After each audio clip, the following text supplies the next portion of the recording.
एक समय की बात है। पुराने जमाने में राज्य विशनगढ़ में एक न्यायप्रिय और वीर राजा विक्रमादित्य राज्य करते थे।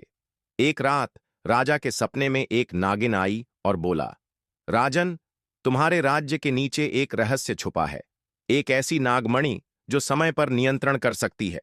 राजा जाग गया, घबराया भी, पर मन में एक रहस्य को जाने की चाहत जग गई। गुप्त गुफा और पहला संकेत। राजा ने राजगुरु से बात की। राजगुरु ने एक प्राचीन पुस्तक दिखाई जिसमें लिखा था, जो नागमणि पाएगा समय का मालिक बन जाएगा, लेकिन उसका रास्ता खून, विश्वासघात और अंतरिक्ष शक्तियों से भरा होगा। एक गुफा का जिक्र था जो राजमहल के नीचे थी। राजा ने उसे खोजना शुरू किया, पर गुफा में पहुंचने के लिए 3 रहस्य संकेत चाहिए थे। विश्वासघात और नकली दोस्त। राजा का छोटा भाई सेनापति रुद्र भी इस रहस्य के बारे में जान गया। उसने राजा का भरोसा जीतकर पीठ पर चुरा मारने की योजना बनाई।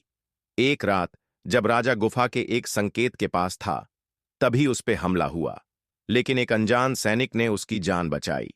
उस सैनिक ने अपना चेहरा नहीं दिखाया, सिर्फ इतना कहा, मैं वही हूं जिसे तुमने बचपन में एक जंगल से उठाया था। यहां से कहानी और भी गहरी और रहस्यमयी हो जाती है।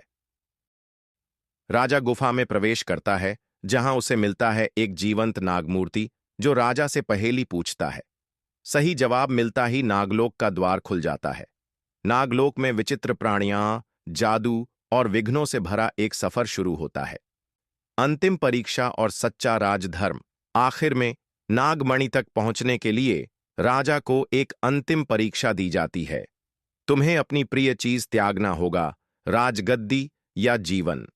राजा राजगद्दी छोड़ने का फैसला करता है, तभी नागमणि उसके सामने प्रकाशमान हो जाती है, लेकिन उसका इस्तेमाल करने के बदले राजा उसे वापस नागलोक को दे देता है, कहकर, समय पर निमंत्रण होने से बेहतर है समय के साथ चलना।